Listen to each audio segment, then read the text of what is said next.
when you are old and grey and full of sleep and nodding by the fire, take down this book and slowly read and dream of the soft look your eyes had once, and of their shadows deep.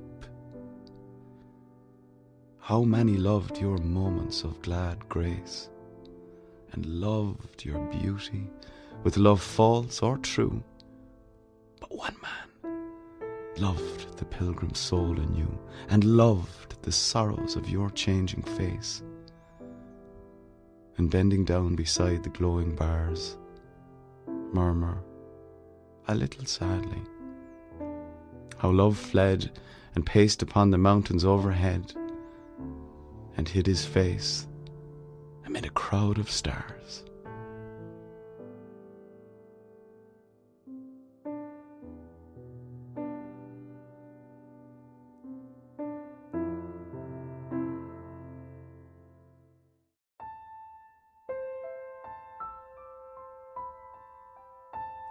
Turning and turning in the widening gyre, the falcon cannot hear the falconer.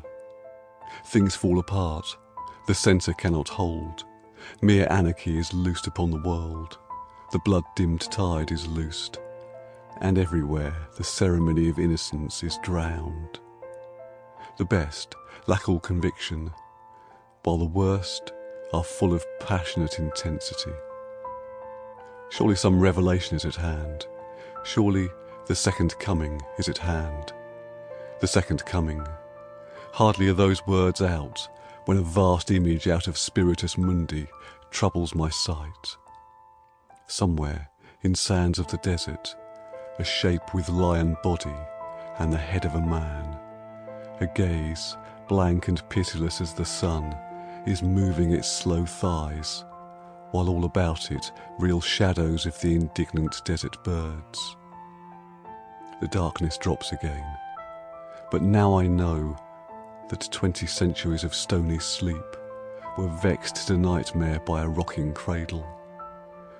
And what rough beast, its hour come round at last, slouches towards Bethlehem to be born?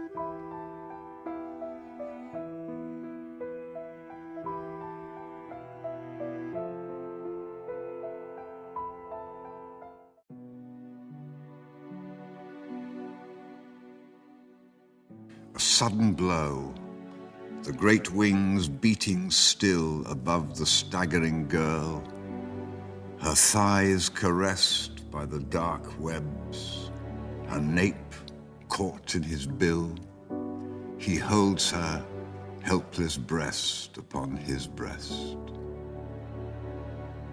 How can those terrified, vague fingers push the feathered glory from her loosening thighs? And how can body laid in that white rush but feel the strange heart beating where it lies? A shudder in the loins engenders there the broken wall, the burning roof and tower, and Agamemnon dead. Being so caught up, so mastered by the brute blood of the air, did she put on his knowledge with his power before the indifferent beak could let her drop?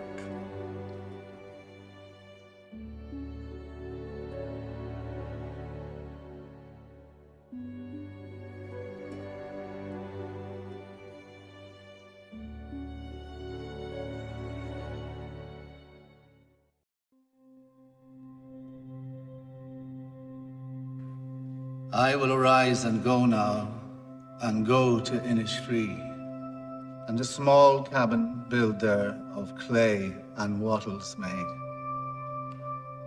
9 bean rows shall I have there, a hive for the honey bee, and live alone in the MacLeod glade.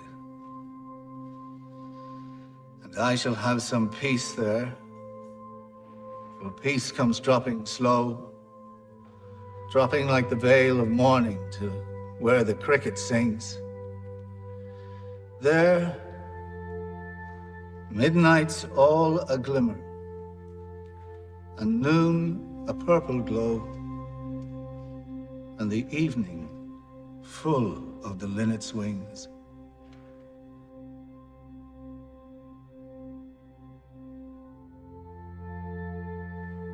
I will arise and go now, for always, night and day, I hear lake water lapping low sounds by the shore, while I stand in the roadway or on the pavements gray. I hear it in the deep heart's core.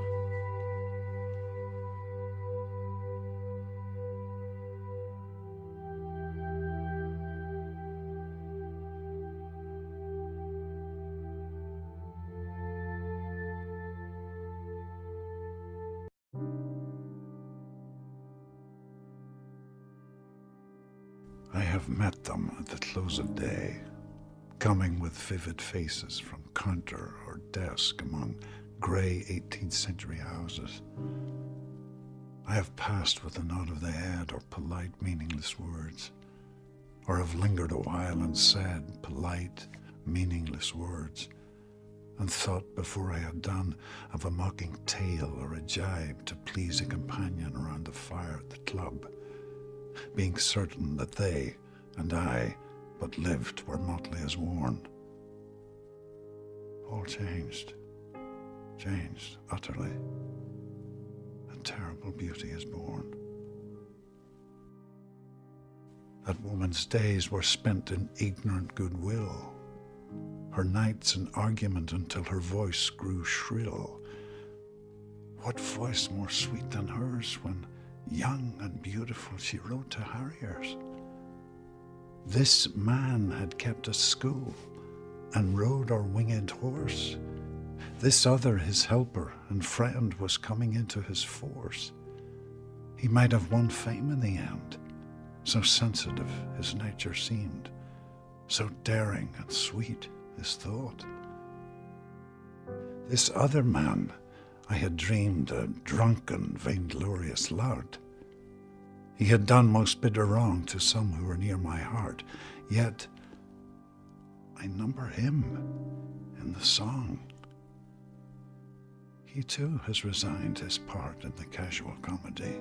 He too has been changed in his turn, transformed utterly. A terrible beauty is born. Hearts with one purpose alone through summer and winter seem enchanted to a stone to trouble the living stream. The horse that comes from the road, the rider, the birds that range from cloud to tumbling cloud, minute by minute they change. A shadow of cloud on the stream changes minute by minute. A horse hoof slides on the brim and a horse plashes within it. The long-legged moorhens dive, and hens to moorcocks call. Minute by minute they live. The stones in the midst of all. Too long a sacrifice can make a stone of the heart. Oh, when may it suffice? That is heaven's part. Our part to murmur name upon name, as a mother names her child when sleep at last has come on limbs that had run wild.